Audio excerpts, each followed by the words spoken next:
Bismillah ar-Rahman ar-Rahim. Alhamdulillah wa salatu wa salamu ala Rasulillah.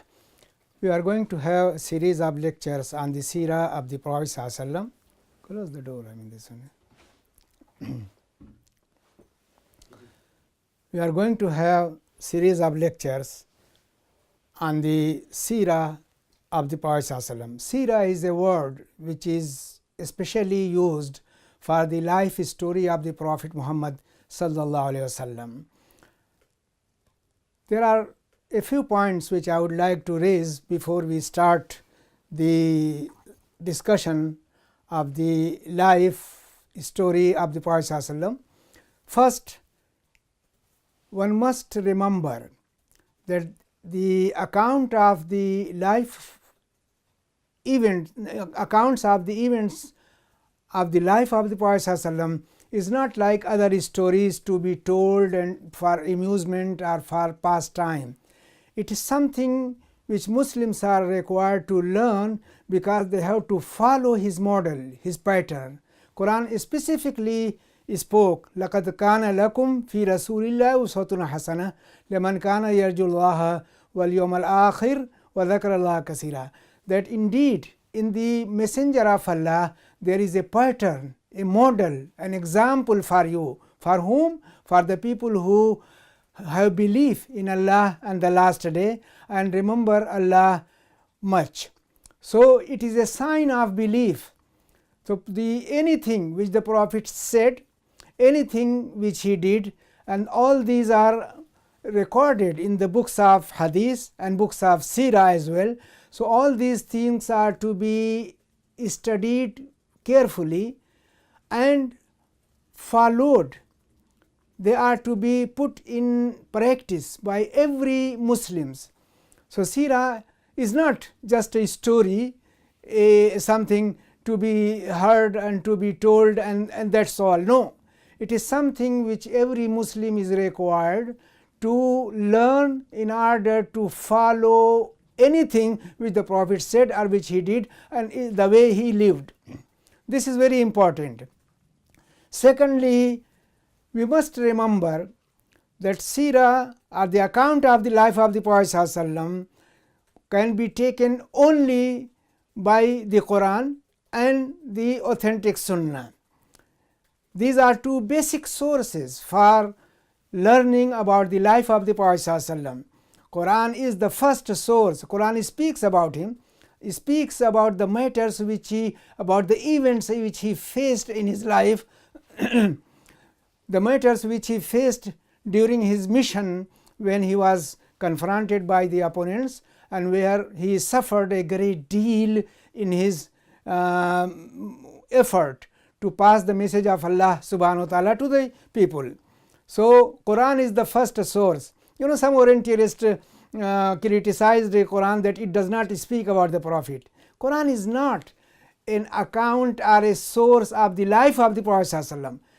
It speaks sometimes about him, but only as much as it is useful for the Muslims in future or later on. It is a book of guidance. It has come as a book of guidance. It does not deal with the person of Muhammad, but it deals with teachings he brought, with the instructions he gave, and it is a guidebook for the Muslims to follow.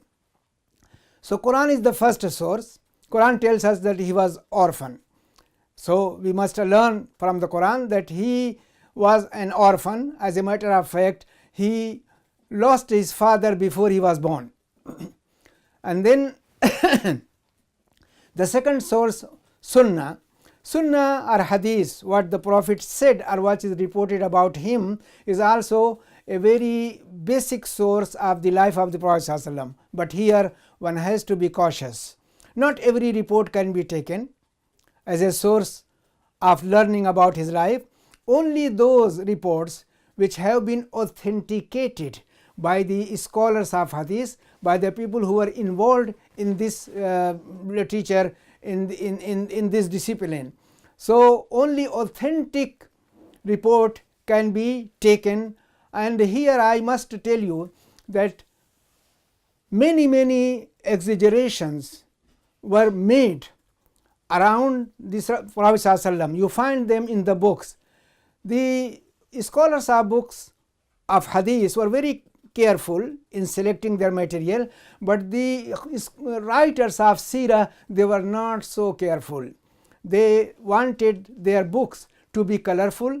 They wanted the subject of their books to be attractive to the readers. So they brought anything which they thought will be amusing, will be interesting for the readers.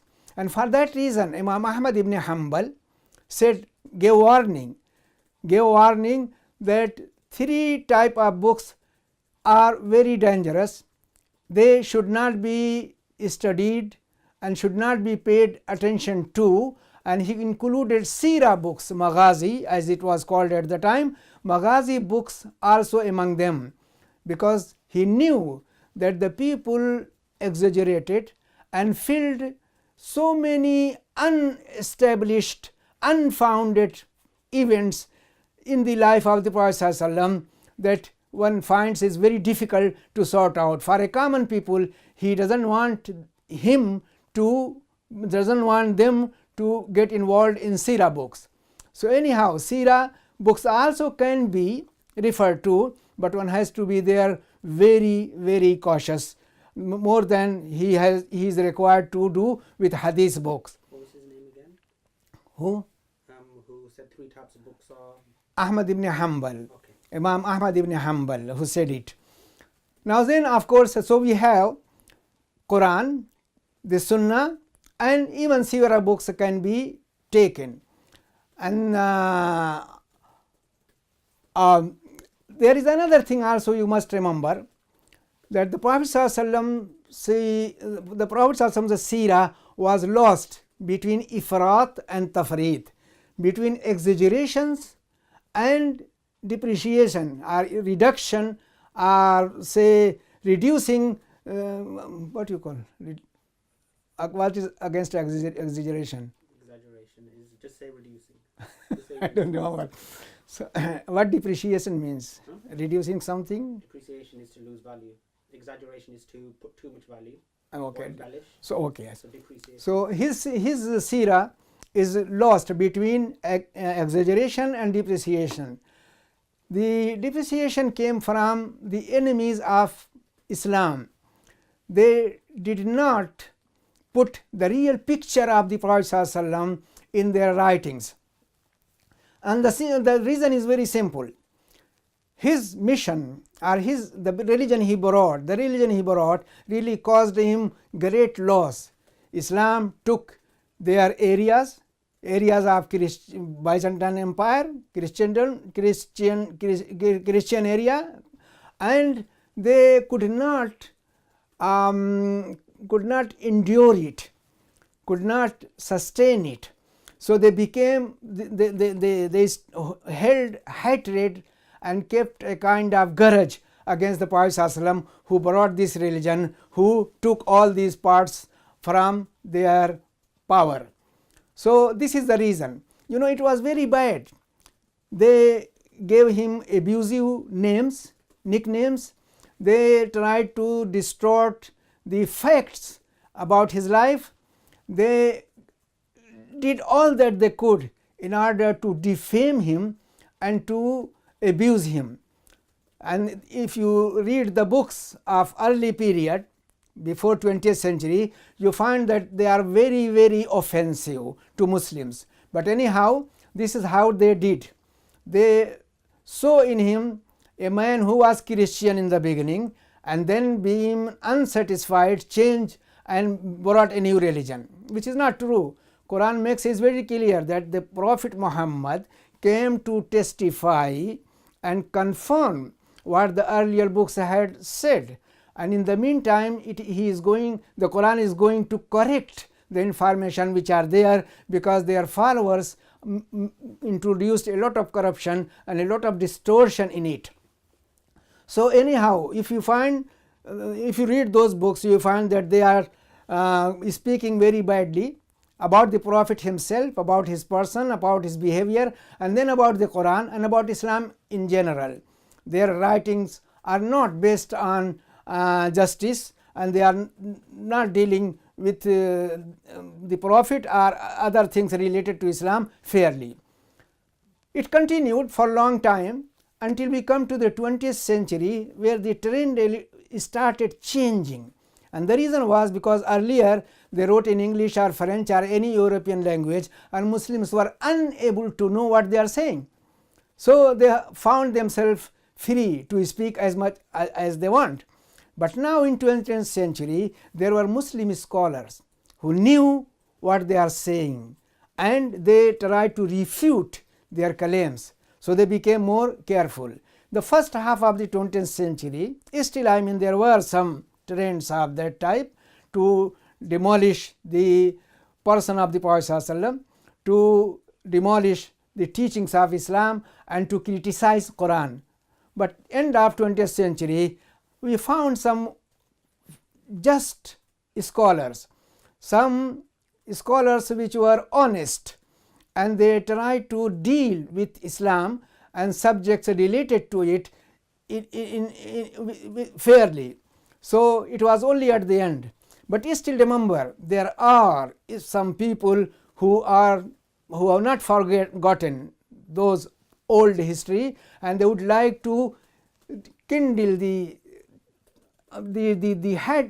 torch of hatred among their readers and speak about the Prophet in a bad way.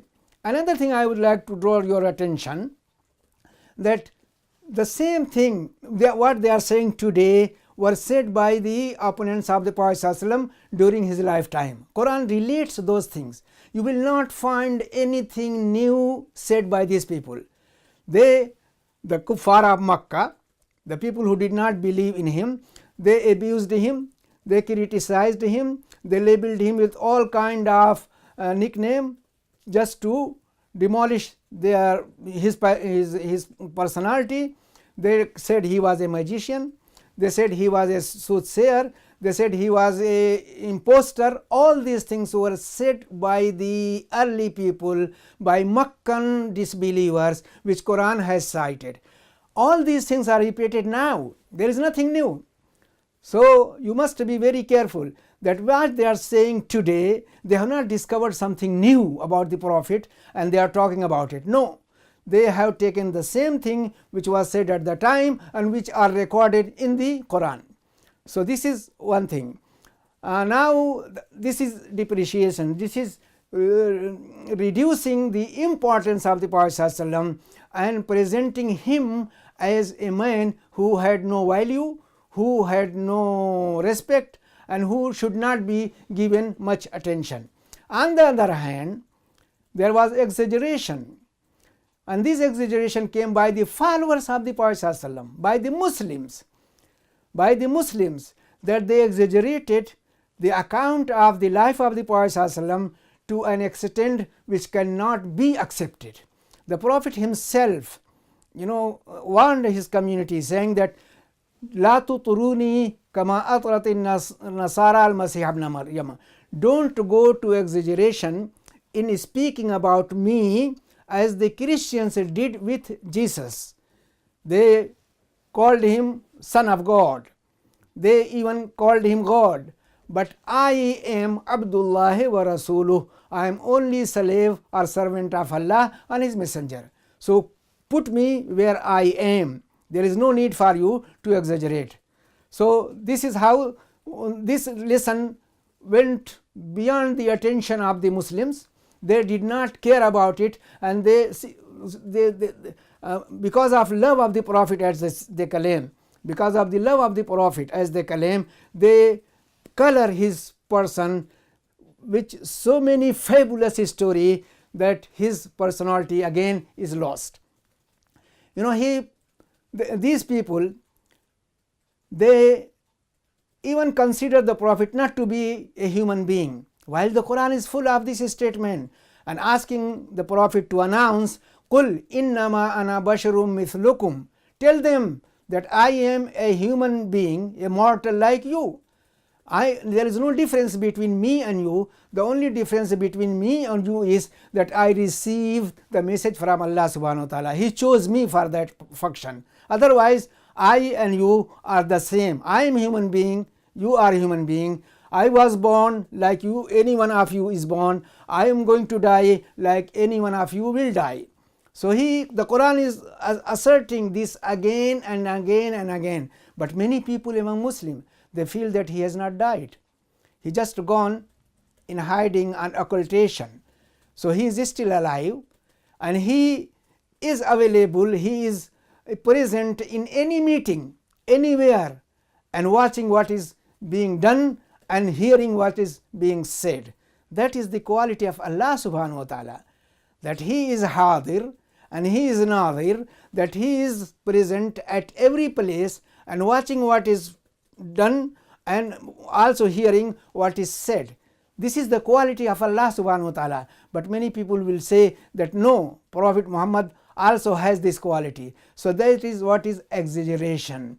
And many other stories you will find connected with him which don't make sense for a sincere Muslim, because the Prophet again and again asserted that he was a human being and told his followers that the only thing they need to do is to follow what he says and to follow what he does.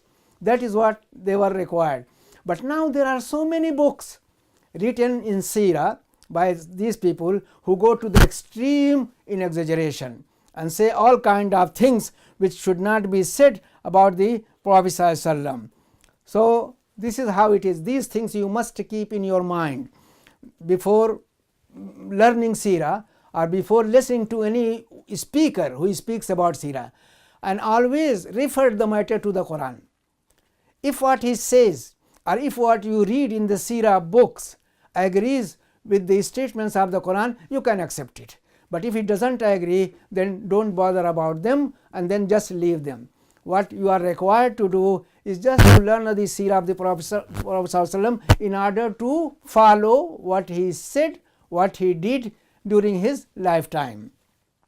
Now, okay, after that warning, we come to the main subject. But before that, again, we must know the location, the area where the Prophet ﷺ was born.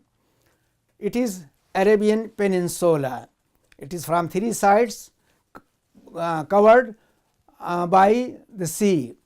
In the east is the Arabian Sea, Arabian Gulf, and south is Indian Ocean, and to the north it is surrounded by Syria and Iraq, and in the west it is Red Sea. That is how Arabian Peninsula is formed. In the past, before modern time, it was divided into four regions, Hejaz, Tehama, Najd, and southern area.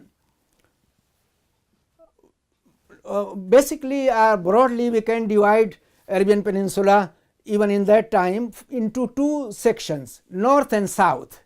South was civilized. This is the area of Yemen. Yemen had a very developed civilization which Quran speaks about in Surah number 34 and describes that they had channels for irrigation, they had gardens, they had crops of every type and had all kind of good luxuries of life. But they did not follow what Allah asked them to do. So as a result, a big flood came and their dams were destroyed and all their population, their cities, everything was demolished and they had to move to run away from that area. So that was Yemen. Still Yemen is more fertile and more cultivated than northern part. Northern part, the main area was Hejaz, where Makkah and Medina are located. This is the place where the Prophet ﷺ was born. Now, Arabs at that time, before the birth of the Prophet ﷺ, they were living like nomads, the people of northern part. They were moving from one place to another. They depended, their life depended on their cattle, their camel. They eat their meats, they drank their milk, they use their skin for making dress, for making tent, and they moved in search of water from one place to another. Water was the most precious thing for them. The water was preserved for the camel, because camel can drink water. Human being can survive on drinking milk. So, the water was preserved for the camel. It was not like that we are using water for everything. I mean, they were not using it for bathing, for washing, for this and that. That was purely preserved for camels to drink. And water was one of the cause of fighting among them. If a clan or if a tribe reaches before others to the place of water, and if another tribe comes with its herd to water them, there is definitely going a fighting to take place. So, this is what the life was. They were always moving. There are no lakes, there are permanent rivers in that area. Water was brought by rain. When rain came, there were some places which held some water, and that was the one which the Arabs of the time used. So, anyhow, this is how they were. There were no political system. Remember, these are tribal society. Tribe does not know any kind of political system. The head of the tribe, the chief, can dictate, can say anything, and every member of the tribe has to follow. It was a democratic system, you can say, because the chiefdom was not inherited. It did not mean that if a father was chief, his son must be a chief. No. The chief was always elected by all the members of tribe, and the election was based on some qualities which were required in that society. But first of them was the purity of the origin. The purity of the origin, genealogy must be very clean, very pure. There is no blood from outside running in the vein of this man who is contesting for being chief. And secondly, he must have some good qualities of manlyhood, courage, generosity, hospitality, and all that. So, only on that basis the people chose him to be chief. Once he was elected, he behaved like a king. I mean, all that he said must be followed, must be obeyed. Everybody must obey him and do as he said. So, there was no political system. About the social system, again we find that the people were on different level. We read and we learn that some tribes, some clans, they killed their children because of fear of poverty. Imagine fear of poverty. Quran condemns it, said that don't kill them. It is we, Allah subhanahu wa ta'ala, who provides you and them. And also some of them buried their daughters alive. That was done for the fear of shame, because remember, in tribal system, in this kind of warfare, when war takes place, the women are most vulnerable. The girls, women can be taken and then used by the tribe which got upper hand. So, they had this sense of honor that it should not happen to their daughters. So, some tribes, not all of them by the way, not all of them killed their daughters, but some of them whom we can consider to be very stupid, they killed their daughters, and Allah condemns it as well, saying that when these buried alive girls will be asked what was their sin, what was their crime, that they were buried like that. So, this was how it was. We find that Makkah, when it became settled, it got much wealth by the trade which went from south to the north and from east to the west, and with wealth came corruption. They became spoiled, they were corrupted. We will see it in the moral qualities of these Arabs. So, anyhow that is how they were. So, moral values we speak now, just now, that there was nothing like we consider to be morality. Power was the basis of rule, and power came with wealth. If a person is wealthy, then he can do anything he like. So, the people who were poor, they suffered most, and most vulnerable were women and children and orphans. Orphans were not treated properly. If their parents had left money and wealth, it did not reach them. Their guardians always usurped it, used it for their own interest. You will find Quran is speaking for this reason again and again, to take care of the orphans. But some good character, some good qualities were also found in among Arabs. For example, hospitality, you can say that they were very hospitable to anyone who comes to them. But remember one thing, this hospitality was based on thinking that if this man who is honoring his guest becomes in need, then he can go to the person whom he helped at one time and get similar treatment. So, it was not something to do with akhirah, with the hereafter. There was, as a matter of fact, there was no spiritual thinking. There was nothing beyond this material world to them, only this world mattered. So, they were of course treating their guest, any person who came to them in search of need, but that is all. They were honest also in some cases, and they kept their promise. When they made some promise, they kept it.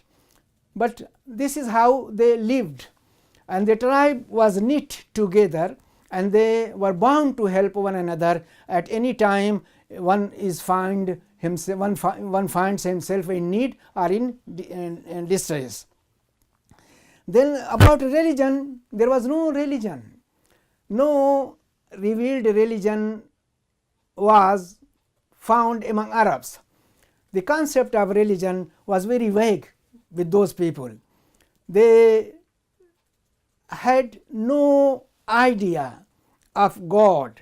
They had, as a matter of fact, Quran says that if you ask them who created you or who created the heavens and earth, they will answer Allah. So, they had this idea, but as someone put it, that their idea of God and deities were like that, like pyramid, that there were smaller gods, a god for rain, a god for fertility, a god for this, a god for that, and on the top was Allah.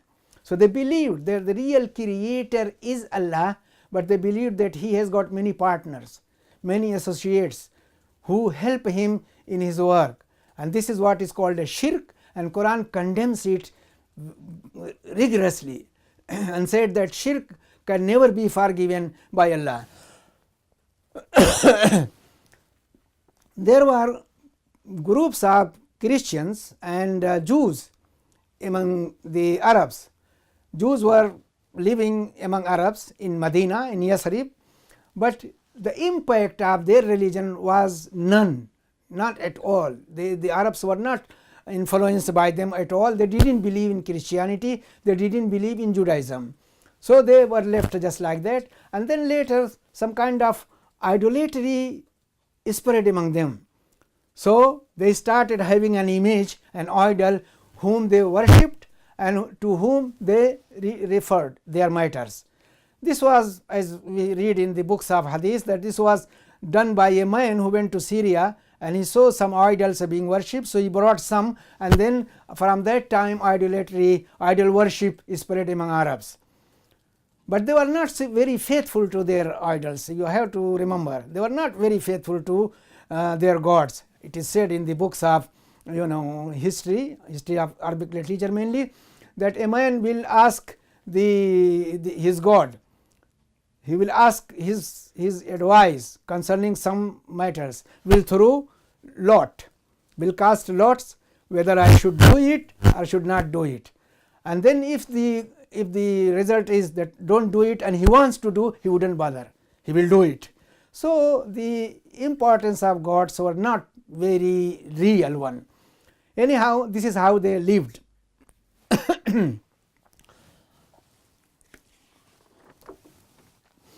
Now we come to the city of Makkah. Makkah was established or founded by Ibrahim, not by Ibrahim as a matter of fact, by his wife Hagar and her son Ishmael.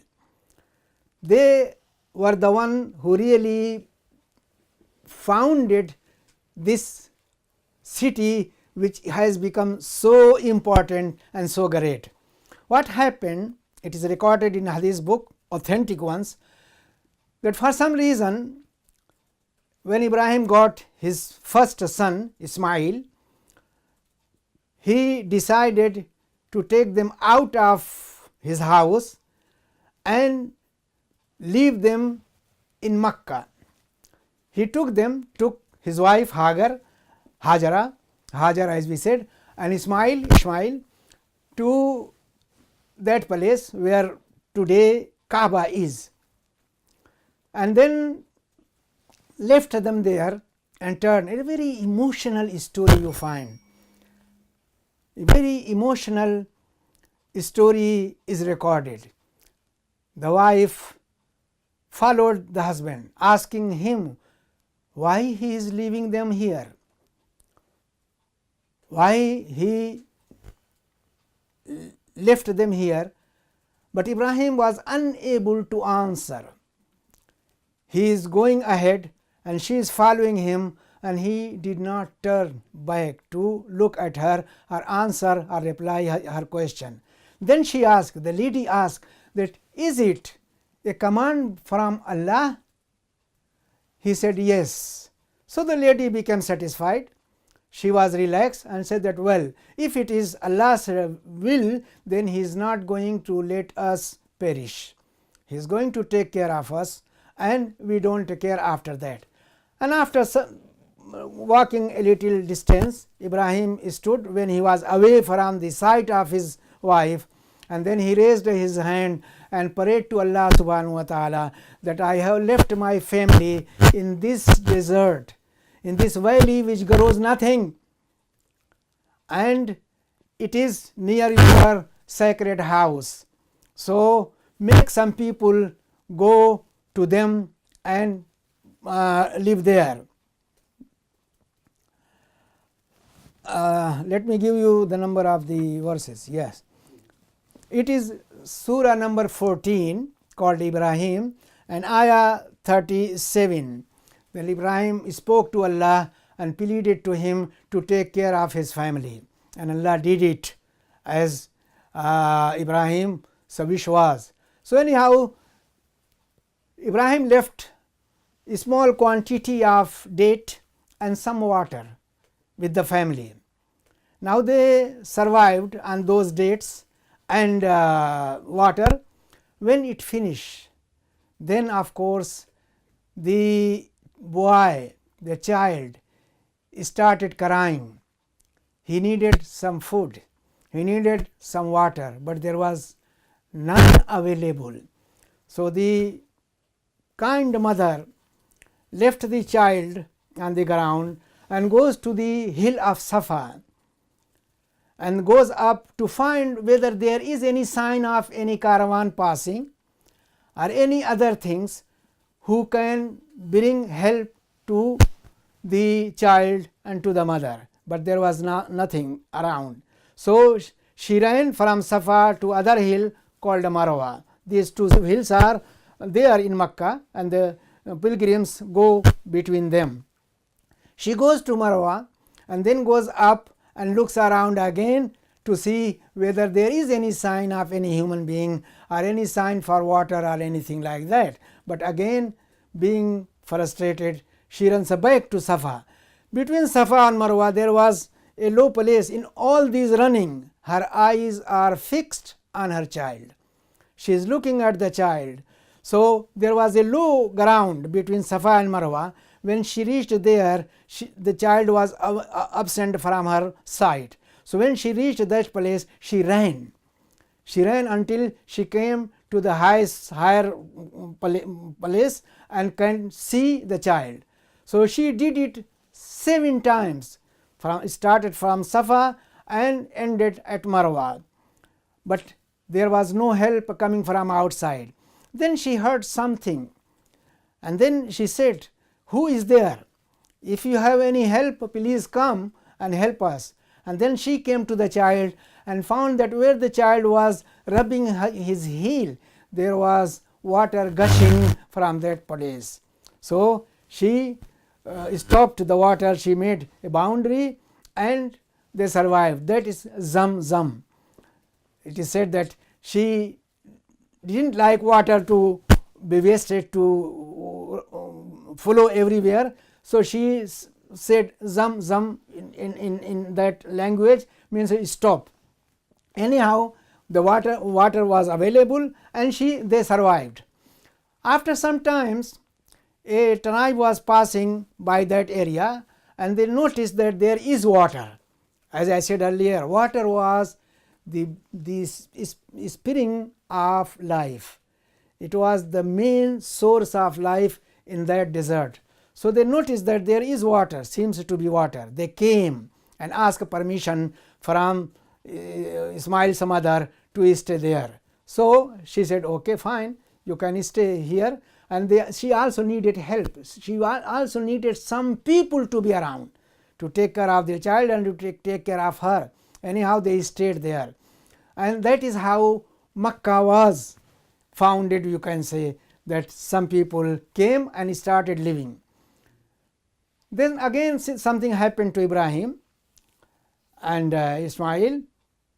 Ibrahim saw in dream that he is offering his son, lone son, the son he got at old age. Allah is now asking him to offer him in sacrifice. So he came to Makkah from his place where he was living, came and told this son and asked, "What does he think?" He said, "Why you are asking me? If Allah has asked you to put me and offer me in sacrifice, do it." But Allah's mercy came in action, and the child was saved, and another animal, a ram, was offered in sacrifice. And this is what the Muslims do on the 10th of Zulhijjah. They offer sacrifice to Allah subhanahu wa ta'ala. When Ismail grew up, then Allah sent another message to Ibrahim to build his house. Now the Quran indicates that as though there was foundation of Kaaba, because it says وَإِذْ بَوَّأْنَا لِإِبْرَاهِيمَ مَكَانَ الْبَيْتِ, that when we indicated or we hinted the place of Bayt, the sacred house, to Ibrahim, means that something, a house was there. When it was built, how the foundation came there, we don't know. But Ibrahim anyhow was shown the place, and he started building. He and his son Ismail, they built Kaaba, and then when they finished, they prayed to Allah subhanahu wa ta'ala to accept their work.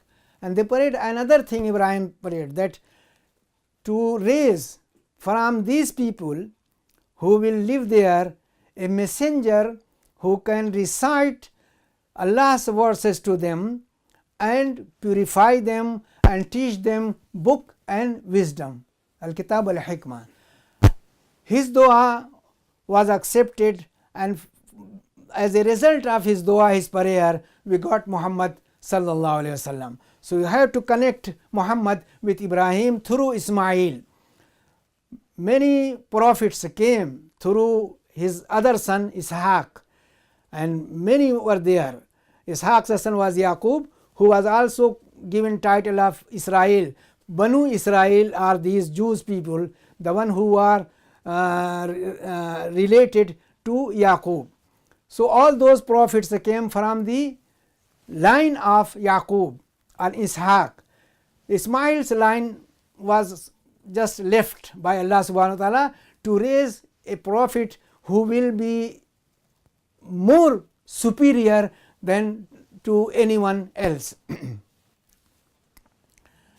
Now Kaaba was built, and the people started giving respect and veneration to it, and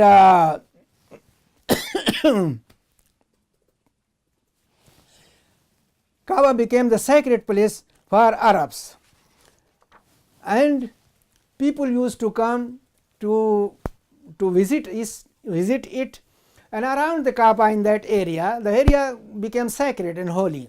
The markets were held, there was big trading activities. The people come for Hajj and also to do their business. Remember here another thing you must remember from the tradition of Arabs, that 4 months were considered by them to be sacred, which also were endorsed by Islam, by Qur'an. First was Rajab, which is the 7th month of Islamic calendar. This is alone, and then 3 are in sequence: Zulqada, Zulhijjah, Muharram, 11th, 12th and 1st month of Islamic calendar. In these sacred months, people can move freely. All the enmity was forgotten. People felt safe. They can go anywhere they want. Nobody will touch them, nobody will kill them, nobody will molest them. So, these were Ashhurul Hurum, sacred month, in which the people used to move, and in one of these months happens Hajj, pilgrimage to Kaaba. So, the people used to come and then trade and visit Kaaba and do their business. Now, these were also required, these months, sacred month required for the trading, because caravans moved from Yemen to Syria. So, as Quran mentioned, one trip of the caravan was from Makkah, you can say, to Yemen. So, it was done in winter season, and the other caravans which went to Syria, because Syria, that part of the world is cold, it was done in summer. So, Quraish became very active in this trade, and they earned a lot of money, because they were taking commission from the trading people to make the way safe. That there are of course tribes on the way, they may loot and they kill the people. So, to guarantee the safety of the caravan and traders, Quraish of course charged those people with money, and of course maintained the route. So, this is what brought enormous wealth to Quraish, and Quraish also of course they got involved in trading. Quraish belonged to Ibrahim. From his line come Quraish. One of the descendants of Ibrahim was given the title of Quraish. So, Quraish were not very big in number or very powerful in warfare, but they were wealthy. And they settled around Kaaba, which brought them more respect and more honor by all Arabs. So, in Quraish still lived nomadic life. They were scattered, they were here and there. One of the person among Quraish tribe called Qusay, among the great grandfathers of the Prophet ﷺ, to Qusay goes the credit of bringing Quraish together. He brought them together, united them, and brought them near Kaaba, to live near Kaaba. So, we can say that the houses which were built, they were built in the time of Qusay. It was Qusay who built, who asked Quraish to build houses here and to be around the holy house, sacred house. So, he was the chief of Quraish at the time, and he also built an assembly house called Darun Nadawah, where the members of Quraish used to sit for deciding any matter. So, it was established by Qusay. So, Qusay of course did all these good things for Quraish. And then also the duties concerning sacred house were held by Quraish. These duties were, say, first hijaba. Hijaba means maintenance of the house and keep it safe. It was of course reserved by Quraish. Then the second thing is siqaya, which meant to supply fresh water to the pilgrims. And the third was rifada, which consisted of providing food and other necessities to the visitors. The fourth was qiyada, which meant the leadership of the army in any war. So, all these things were centered in Qusay and Quraish. He did it for them. After Qusay, the leadership came to Abd Manaf, his son, and after him it came to Hashim, the great grandfather of the Prophet ﷺ. And then after him it came to Abdul Muttalib, Hashim's son. Yeah, Hashim married a woman from Yasrib, and she gave birth to a child who was known as Shaiba. After the death of Hashim, his brothers or cousins, they took leadership of the Kaaba for no reason, illegally we can say. So, Muttalib, the brother of Hashim, went to went to Yasrib and asked the mother of Shaiba, the wife of Hashim, to send the boy with him to Makkah. She said, no, I am not going to send him. And the boy said that I will not move without the consent of my mother. So, but the man, Al-Muttalib, persisted. He put all the pictures of bright future for the child to the mother, saying that you don't know, you don't realize what future is awaiting the child there in Makkah. He will be leader of Quraish, he will be a custodian of the holy shrine, custodian of the sacred house. At the end, the mother agreed, and Shaiba accompanied his uncle. On the way, when Muttalib is putting the child behind him on the camel, the people thought that he is his slave. Shaiba is slave of Al-Muttalib. So they say that this is slave of Al-Muttalib. Look how beautiful, how handsome he is. Al-Muttalib tried to tell them that no, he is not my slave. He is my nephew, son of my brother. His name is Shaiba, but no, they say he is Abdul Muttalib, the slave of Muttalib, and this name is stuck to Abdul Muttalib. Nobody knew him later as Shaiba, but he became Abdul Muttalib. Abdul Muttalib also Abdul Muttalib was very much respected by Quraish, and he did some good job. Let us go back.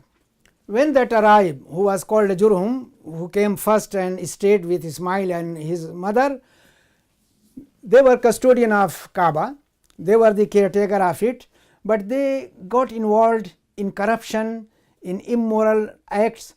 So another tribe, Banu Khuza'a, they pushed them away and took the hold of the holy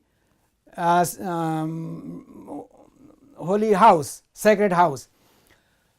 When Jurhum was leaving, defeated and discouraged, when they were leaving Makkah, they covered Zamzam well. They covered it completely with leaving no sign. So from that time until the time of Abdul Muttalib, Zamzam was unknown, it was not open for the people. So Abdul Muttalib saw in dream someone locating the area where Zamzam is. So Abdul Muttalib brought his children, brought his family and went to dig. Many unbelievers, many Makkans objected to that you are digging a holy place, a sacred location between gods and between the place where sacrifices are offered. So, but Abu Muttalib did not listen to anyone of them.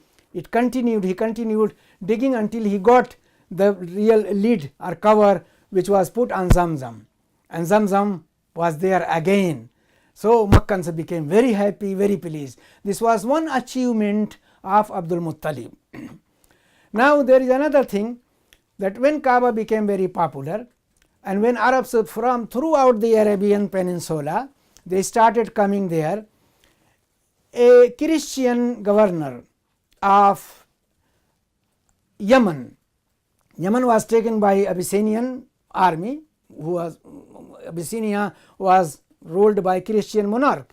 So, they appointed a governor to rule it and convert, if possible, Arabs of Yemen to Christianity. Anyhow, Abraha, his name was, the governor who came here. So, he saw and admired the veneration and respect given to Kaaba. The people are so devoted to it. So, he wanted to really transfer all these pilgrims from Makkah to Sana'a, and from Kaaba to a church which he built. And ask Arabs to come and pay visit to it rather to go to Makkah. So, a mischievous person went to the church and polluted it, which enraged Abraha so much that he decided that I must destroy Kaaba, destroy that building which Arabs are respecting and honoring so much.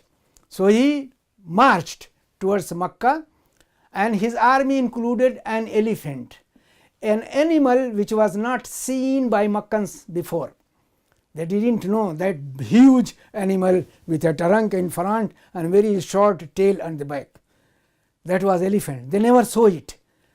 So, it was very scary and they were very much scared. And again, this was a regulated army which Abraha brought. Anyhow, he marched ahead, and Makkans were very much scared. So, he camped before Makkah and he wanted to meet Abdul Muttalib, the chief of Quraish. So, Abdul Muttalib came and met Abraha, and Abraha was highly impressed by the appearance of Abdul Muttalib and by his behavior, by his move. So, came from his seat and sat on carpet with Abdul Muttalib. He was so much impressed and sat with him and asked that if there is anything he can do. And the Abraha's army before, they had taken camels of Makkans when they marched, and among those camels were 200 camels of Abdul Muttalib. So, Abdul Muttalib said to Abraha that, look, your army, your people have captured 200 camels of mine, so I came to ask you to return them to me. Abraha said, oh, you greatly disappointed me. I thought you are a very nice, very gentle, very powerful man, but you are asking about few camels and you do not care about your heritage, the holy the holy house which I have come to destroy. Abdul Muttalib's answer was very clear. Look, I am the owner of these camels, so I am asking you to surrender them to me. Ammal baytu falahu rabbun yahmih. As far as house is concerned, he has got it. Ana rabbul ibil, he said. Abdul Muttalib said, Ana rabbul ibil. I am the owner of the camels, so I am asking you to return them to me. Ammal bayt falahu rabbun yahmih. As far as the house is concerned, sacred house is concerned, it has got its own owner, its own lord, and he is going to protect it. Abraha very arrogantly said that we will see. He cannot do it against me.